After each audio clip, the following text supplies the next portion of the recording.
Here. All right, well, I want to thank everyone for coming out today. Today we're going to provide you with something that you all aren't used to with respect to congressional investigations, and that's evidence. Committee Republicans have spoken with multiple whistleblowers from numerous schemes involving the Biden family, reviewed Hunter Biden's laptop, and received documents of previously unknown transactions. What we found are business plans aimed at targets around the world based on influence peddling, including with people closely tied to foreign governments like China of the United States, where the Biden family swindled investors of hundreds of thousands of dollars, all with Joe Biden's participation. In 2019, shortly after announcing his campaign for president, Joe Biden told the American people he had nothing to do with and never had conversations with his family about their business dealings. That was a lie. Whistleblowers described President Biden as chairman of the board for these businesses. He personally participated in meetings and phone calls. Documents show that he was a partner with access to an office. To be clear, Joe Biden is the big dog. This evidence raises troubling questions about whether President Biden is a national security risk. He is compromised by foreign governments. Despite the president's claim that he wasn't involved in Biden family business schemes, these photos show Joe Biden meeting with his family associates while vice president. Committee Republicans have identified over 50 countries the Biden family sought businesses in. On the international side of the Biden family business, the deals were often led by Hunter Biden. And that map there behind the play shows all the countries where the Bidens had a footprint in international business dealings. The investigation reveals a family that engaged with some of America's most powerful adversaries, planning to sell one of the largest sources of cobalt for electric vehicles in the world to the Chinese, for example. The Bidens flourished and became millionaires by simply offering access to the family. Among the dozens of shell companies the Bidens set up, there were millions of dollars of wire transfers, flights on Air Force Two to conduct personal business, and meetings with heads of state, all while Joe Biden was aware of what was happening. All the while, he turned a blind eye. Many transactions related to these businesses have raised red flags at U.S. banks. A suspicious activity report, or SAR, is a document a bank must file with the Treasury Department when a transaction is suspected to be related to money laundering or fraud or other types of criminal activity. Accumulated over 150 SARs. One SAR generated by an American bank to the Treasury Department connects Hunter Biden and his business associates to international human trafficking, among other illegal activities. The money that was being made from foreign principals in the same room as Joe Biden was increasingly spent on furthering illegal activity. The SARs show that Hunter Biden was conducting business with suspected human traffickers. The money gained through influence peddling was funneled to a suspected criminal enterprise, again, one linked to human trafficking. We have repeatedly called on the Biden Treasury Department to release additional financial documents to committee Republicans, but thus far Treasury has refused. We want to know what the Biden administration is trying to hide from the American people and why they are not being transparent. We also found evidence Hunter Biden sought to evade these SARs using his financial advisor, coincidentally a Clinton administration official. We will continue to pursue all evidence, and specifically the SARs and bank records in the new Congress. As part of our investigation, we have evidence that the finances, credit cards, and bank accounts of Hunter and Joe Biden were commingled, if not shared. And on some accounts, at least, red flags were raised by banks to the account owner or owners indicating suspicious or illegal activity. One of Hunter's closest associates, Eric Sherwin, was accessing Joe Biden's money and writing checks to reimburse Hunter. Sherwin arranged the Biden's international deals around the world. At the same time, he was a frequent visitor to the White House, and Joe Biden during the Obama administration, visiting close to 30 times, and sometimes with international business partners and Hunter, according to Hunter's calendar. Sherwin was also the president of Hunter's company and was appointed by President Obama to a position in the administration. After an apparent falling out with Sherwin, Hunter began coordinating business himself, and increasingly the deals brought in Joe Biden as a direct equity holder. One of these deals involves the sale of American natural gas to China. Evidence suggests Joe Biden had a 10% equity stake through his son. And behind Glenn and Andrew is a map from Hunter's laptop. This was a PowerPoint presentation on his laptop in Chinese that they used in working with the Chinese. Now, let's think about this for a second.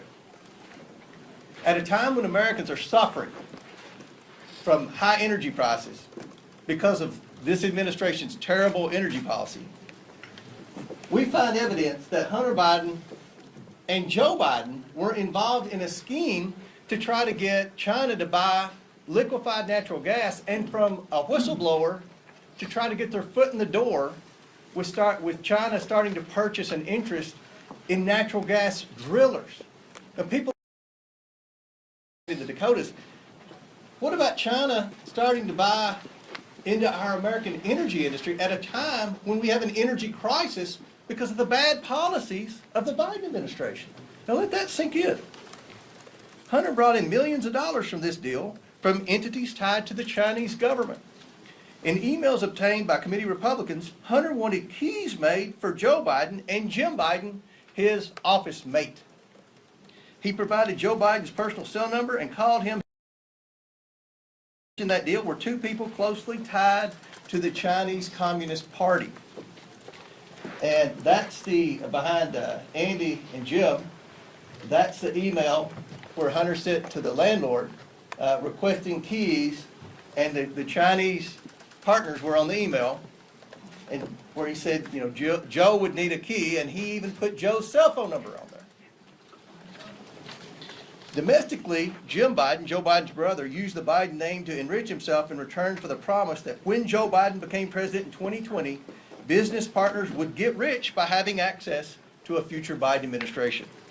By promising access to financing through Middle Eastern, Russian, and Chinese connections he made through Joe Biden, and by bringing his brother Joe Biden onto phone calls, Jim Biden was able to convince companies to give him loans of hundreds of thousands of dollars that he never repaid. The Biden administration has answered none of our requests for information regarding the Biden family or the financial transactions they engaged in. Instead, the Biden administration has spent over $250 million to staff to, quote, deflect Hunter stories. Protecting the president's son who has committed crimes with Americans' tax dollars is a waste.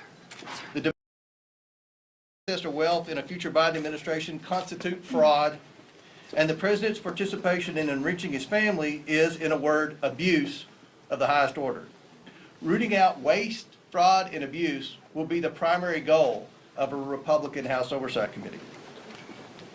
As such, this investigation will be a top priority. We are releasing a report today that details what we have uncovered. We are also sending letters to the Biden administration officials and Biden family associates renewing our request for voluntary production of documents relevant to this investigation. This is an investigation of Joe Biden, the President of the United States, and why he lied to the American people about his knowledge and participation in his family's international business schemes. National security interests require the committee to conduct investigation, and we will pursue all avenues that have long been ignored. Committee Republicans have uncovered evidence of federal crimes committed by and to the benefit of members of the President's family. These include conspiracy or defrauding the United States, wire fraud, conspiracy to commit wire fraud, violation of the Foreign Agents Registration Act, violations of the Foreign Corrupt Practices Act, violations of the Trafficking Victims Protection Act, tax evasion, money laundering, and conspiracy to commit money laundering. The Biden family's business dealings implicate a wide range of criminality, from human trafficking to potential violations of the Constitution. In the 118th Congress, this committee will evaluate the status of Joe Biden's relationship with his family's foreign partners and whether he is a president who is compromised or swayed by foreign dollars and influence. I want to be clear. This is an investigation of Joe Biden, and that's where the committee will focus in this next Congress. I now turn it over to Oversight member and the next chairman of the Judiciary Committee, Jim Jordan. Thanks, Jamie. So I would just start with this question. What part of Mr. Comer's presentation was Russian disinformation? I mean, never forget what happened on October 19th, 2020, 15 days before the most important election we have in our country, who's going to be the next president of the United States. 15 days before that, Mr. Brennan, Mr. Clapper, and 49 other people signed a letter that said the following. It is for these reasons that we write to say that the arrival on the U.S. political scene of emails purportedly belonging to Vice President Biden's son, Hunter, has all the classic earmarks of a Russian information operation. They further went on to say, we want to emphasize that we do not know if the emails provided to the New York Post are genuine or not, just that our experience makes us deeply suspicious that the Russian government played a significant role in this case. And of course, that letter became the pretext for suppressing this story, again, just days before the most important election we have in our country. So I would ask this, was J.P. Morgan's suspicious activity report to the Treasury Department, was that just a classic earmark of a Russian information operation? How about when Hunter Biden sent the email that Mr. Comer pointed to? Sent the email asking for keys to his new office space, one for himself, one for President Biden, one for his uncle Jim Biden, and one for the emissary for the chairman of the Chinese energy company CFCC. Was that just Russian disinformation operation in place? What part of Mr. Comer's presentation prompted the FBI to go to Facebook and say, hey, you want to be on the lookout for Russian misinformation here this election season? What part of his presentation would prompt that? And I think it's also important to understand, never forget how this story has changed. I mean, think about this. When it started off, it was, no, it's not his laptop. It's not his laptop. Then it was, well, it's his laptop, but remember, it's Russian disinformation and no one did anything wrong. Then it was, well, maybe he did something wrong, but President Biden didn't know about it. And now it's, well, maybe President Biden knew about it and was involved, but it didn't influence his decisions. In fact, yesterday, there was a story in Politico which said that. The story in Politico yesterday, investigating the investigators, dim strategists to launch counterpunch to House GOP. Story in Politico yesterday, here's what I said in there. Quote, no evidence has publicly emerged that Joe Biden's decisions were affected by his son's business dealings. Wow, so we've went from it wasn't his laptop and it was Russian disinformation to, oh, whatever was in there didn't affect the president's business dealings, even though he was involved, even though the laptop was real, even though it wasn't disinformation. That's how far we've come. So I think I think there are all kinds of questions that need to be answered, and we're determined to get there. Here's some of them that I have. Did the FBI brief Twitter as well? We know they briefed Facebook. We know that had an impact on the election. There's been surveys done where thousands and thousands of voters across this country said it might have impacted their decision in the election in 2020. Did the FBI brief any of the 51 former intelligence officials who signed that letter? Again, that letter that became the pretext for suppressing this story. Who did the briefings? Who briefed Facebook? Here's a name that I think is interesting. Timothy Thibault. So Mr. Thibault, now remember, we just did a report 2 weeks ago, Judiciary Committee, a report that talked about the political influence and the political shenanigans going on in our Justice Department based on 14 FBI agents who've come talk to our office as whistleblowers. One of those agents said, and this is the term he used, he said, at the highest levels of the FBI, specifically the Washington field office, he said it's rotted to the core. Not talking about rank and file agents. They're doing good work. Talking about the top people at the Washington field office. We had another whistleblower who brought up the name Mr. Thibault and said Mr. Thibault is pressuring agents to catalog and categorize cases in a specific way to satisfy this narrative about domestic violence extremism. But what's interesting is a different whistleblower, one who didn't come to our office, a different whistleblower who went to Senator Grassley's office, said that Mr. Thibault, by the way, the head of the special agent in charge at the Washington field office, Mr. Thibault is also the guy who suppressed information about the Hunter Biden story in October of 2020. I'd like to talk to Mr. Thibault. In fact, we've asked to talk to Mr. Thibault. Even though he said publicly, I welcome a chance to answer questions, he's refused to come in and talk to us. That's someone we need to talk to. Why has the Biden administration suddenly changed their position on suspicious activity reports? Used to be, Mr. Comer wanted to see him, any member of Congress, any chairman wanted to see him, any ranking member wanted to see him, any member of Congress, any committee, you got a chance to see him. Suddenly, no, we can't see him. I think Mr. Comer and our team at the Oversight Committee would kind of like to see the other 148. They've seen 2.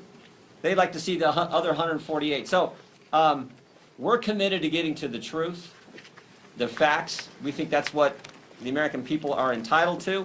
We're gonna try to help Representative Comer and the team here at Oversight with our work on judiciary, but with a specific focus on what the FBI was doing. We know these 51 former intel officials, they got security clearance. How often are they talking to the FBI? Are they talking to the FBI? Who's doing the talking? Who's doing the briefing? Were they briefed? There's so many questions that need answered so we can get to the bottom of this. And the final thing I would say is this. A colleague of mine said this in a committee hearing a few weeks ago, Mr. Gates. He said, when is the FBI going to quit interfering with elections? 2016, they spied on President Trump's campaign. 2018, it was the Mueller investigation. 2020, they suppressed information about the Hunter Biden story. 2022, they raided the president's home 91 days before an election. Maybe it'd be nice if the FBI and the Justice Department just stayed out of it and let we the people decide who we think should represent us, who we think should lead us. That's supposed to be how America works. So this is the focus on the Judiciary Committee, the political nature at the Justice Department, and the linkage now to what was happening with the Hunter Biden story. Again, just 15 days before we have a presidential election. We'll be happy to answer questions. Anyone on the committee will be happy to answer questions. Yes, sir. Are you also putting the FBI on notice for not bringing, and the Department of Justice on notice for not bringing any charges? And let me be very clear. Jim said this, but Jim's going to answer that question. The Oversight Committee, we are focused on the bank records moving forward. The Judiciary Committee is going to be focused on that, and Jim's going to answer that question. No, we're not putting anybody on notice. We just want to get the truth. I mean, that's why we issued the 1,000-page report 2 weeks ago that talked about. So I've been in Congress a few years now. I've never seen anything like it. 14 agents come talk to us while we're in the minority about how political that place has become. Talking about the purging going. These are terms they use, not we. Purging going on, purging of agents, the pressure to categorize cases in a political fashion. The putting the threat tag label on moms and dads who show up at school board meetings. We know of over 24 parents who were investigated, no one charged. But think of the chilling impact that has. You show up at some parent's home, you talk to them because she's in the group Moms for Liberty as an example. You talk to them, think of the chilling impact that has on other parents. So that's what we're interested in getting to the bottom of. And the only way you can hold people accountable and hopefully stop the behavior is to present it to the country. That's what we got to do. So we're committed to doing it in an aggressive fashion, but in a way that's consistent with the Constitution. Thank you. We know that the Department of Justice and FBI has been investigating Hunter Biden since 2018. How do you know that these claims that you are laying out in your remarks today and some of the examples that you have up here aren't claims that have already been fully investigated by those federal prosecutors? Maybe they had. We don't know. And can I follow up with the map that you were referring to? When was that PowerPoint from? That PowerPoint was from what year? Do we know exactly? I think it's in your packet, but 2017. So my follow-up there is, if this is from 2017, what is the connection to, the current energy crisis now? That was years ago. Are you real? I mean, Joe Biden says he's going to stand up to China. Joe Biden says he's going to rewrite our whole energy policy, America first. And he was a 10% equity owner in a company whose sole mission was to purchase liquefied natural gas from the United States and try to take over the natural gas industry in America through natural gas wholesalers and natural gas drillers. I mean, I don't think Joe Biden's been honest to the American people about that. And I think that's a question you all need to ask at the next White House press conference. We didn't know about your involvement in a Chinese energy company. Does that in any way, shape, or form impact your energy policy? And that's something that I think every American deserves answers to, especially at a time when we're faced with record high energy prices because of Biden's energy policy. Yes. Will your committee call Hunter Biden or anybody in the Biden family to testify in an investigation, Secretary? Or yeah, we would love to talk to people in the Biden family, specifically Hunter and Jim Biden. I think the most important thing for us right now is to get those bank records. I mean, we have 2 suspicious activity reports in hand now, not because of the Biden family and certainly not because of Janet Yellen at Treasury. These suspicious activity reports are very detailed. And these aren't from little banks like in my part of Kentucky. These are, Wells Fargo, J.P. Morgan. So these suspicious activity reports, and I don't think from day one, a lot of people in the media understand what a suspicious activity report is. Just so you know, suspicious activity reports were created after September the 11th as a way for the government to be able to track foreign transactions into American terror cells. Over time, it's expanded to include things like money laundering and other types of criminal activity. Because when, in September 11th, remember, the banks knew that these terrorists were getting wire transfers from Saudi Arabia, but the FBI and the federal authorities didn't. So that was how these were created. Under President Bush, under President Obama, and under President Trump, any committee in Congress could have access to those suspicious activity reports. But when Joe Biden became president, he changed the rules. Now, does anyone here doubt my suspicion that he changed the rules because his son and possibly himself had 150 suspicious activity reports? Are we the only ones that find that odd, that Joe Biden would change the rules when he became president? In fact, Maxine Waters had legislation to change the rules back. She didn't know why he changed the rules. And she had a bill, and part of the language in the bill was to override that rule and give Congress the access to those suspicious activity reports. I actually voted for Maxine Waters' bill because that was in there, and I don't vote for a lot of Maxine Waters' bills. So, yes. Thanks, Congressman, for doing this. A question for both of you. I'm wondering if you might be able to confirm that your committees will be investigating Speaker Pelosi and the Department of Justice for their treatment of defendants jailed in connection with January 6th, a promise that potentially Speaker McCarthy made to the House Freedom Caucus earlier this week. He's the Department of Justice guy. We're focused on, you saw our report, well, maybe you didn't. I hope if you didn't, you take time to read it. We're focused on how political our Justice Department has become. It's not a question of if they are political, they are. They're making decisions on a political basis. We're going to look at all that. What about Pelosi and the treatment of the January 6th defendants specifically? We're looking at umbrella of political operations at the Justice Department, all the way back to the very first whistleblower came to us over a year ago, about a year ago, I should say, regarding the school boards issue. So we're concerned about anything that is being done in a political fashion at the Justice Department. Because remember, you got to step back. It's supposed to be, in this great country, the greatest country ever, it's supposed to be equal treatment under the law. And when you have a Justice Department that's not following that fundamental principle I think that sets our country apart from all others, that is a major problem. So you think the January 6th insurrectionists have been wrongly imprisoned? I didn't say anything. All I said is we're going to look at the politics at the Justice Department based on the fact that we have had 14 different, actually more than 14 now, whistleblowers come talk to us. That's what we're going to focus on. And my last question is just what are the grounds to investigate? If we can keep it about Hunter Biden, this is kind of a big deal, we think. If we can keep it about Hunter Biden, that would be great. Some I Republicans. I just wanted to piggyback, because she said that for January 6th, just what you plan to do with the January 6th investigation. It seems like you guys I think also have that's a questions for question. the FBI. I think that's a question for Kevin McCarthy. That we're focused on a lot of investigations now. I've been very transparent with the media on it. That wasn't one of them, but yes. Okay, so can you kind of preview how this is going to play out? So it sounds like your focus initially is going to be on these suspicious activity reports, which you endeavor to receive somehow. Is that going to be through potentially subpoenaing a bank? And then once you receive those,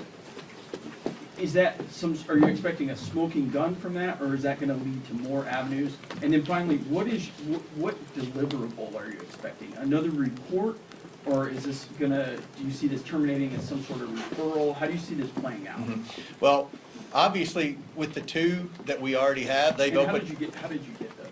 Well, we can't reveal our sources, but the two are on the internet, so you can dig and find them. They're out there, but we verified they're 100% factual.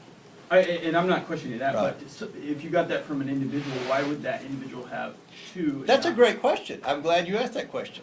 Because, again, I don't think a lot of people in the media and in Congress, for that matter, understand a suspicious activity report. Byron Donalds does. He's a financial expert.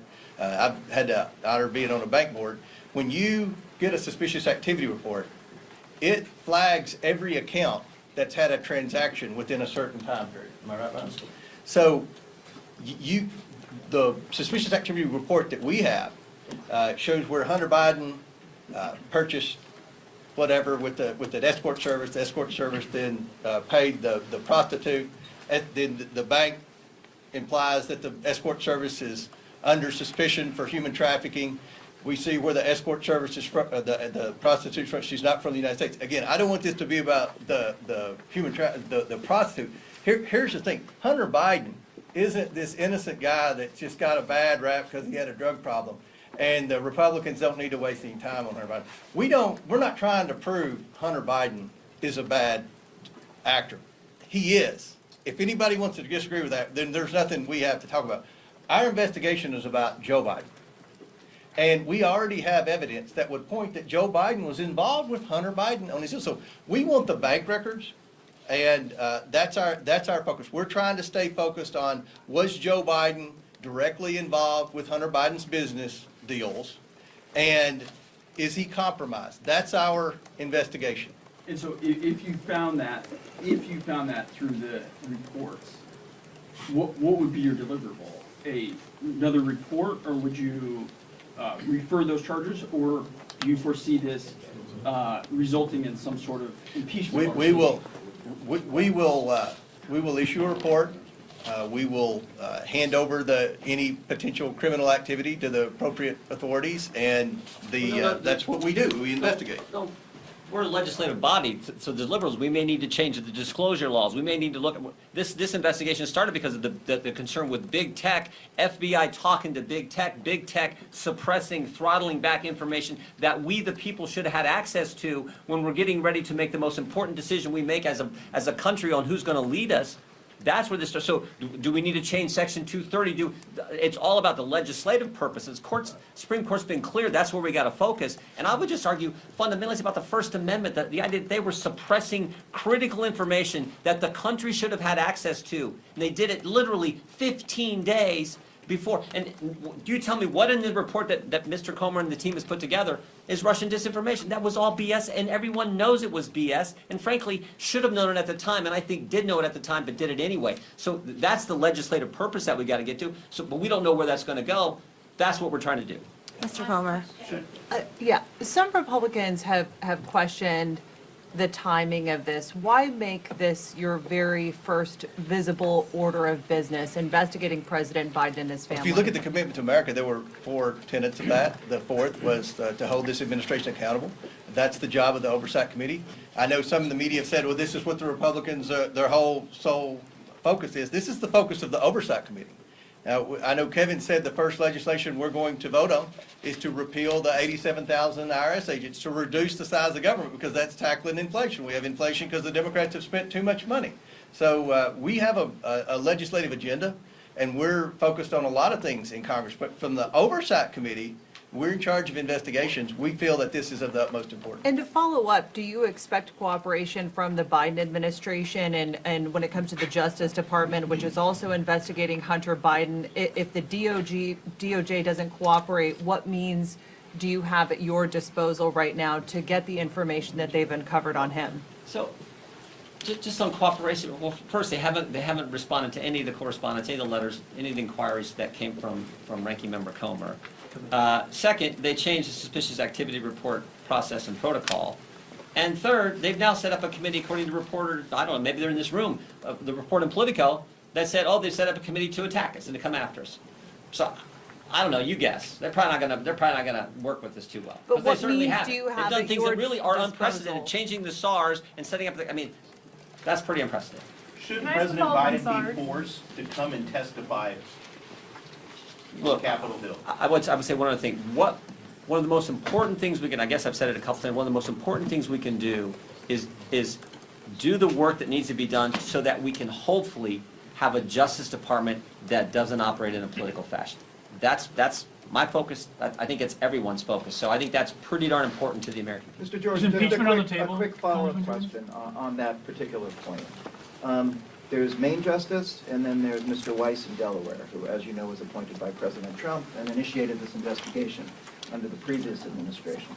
Just generally, because some of these suggestions that have been made in terms of the investigation moving towards President Biden have not apparently, we haven't uncovered any evidence that that is currently being discussed in front of the grand jury in Delaware or in that particular office. Do you have confidence, forget the larger question of the Biden Justice Department, do you have confidence that Mr. Weiss is doing a thorough job in his investigation? All I'm going to say is there shouldn't be politics anywhere. It should be driven by the facts, the law, the Constitution. We've had over 14 whistleblowers come talk to us. Every single one has said, at the highest levels of the Justice Department here in D.C., the Washington field office and the Justice Department here in D.C., that is where the politics are involved. That is where the political decisions are being made. We have a concern with that.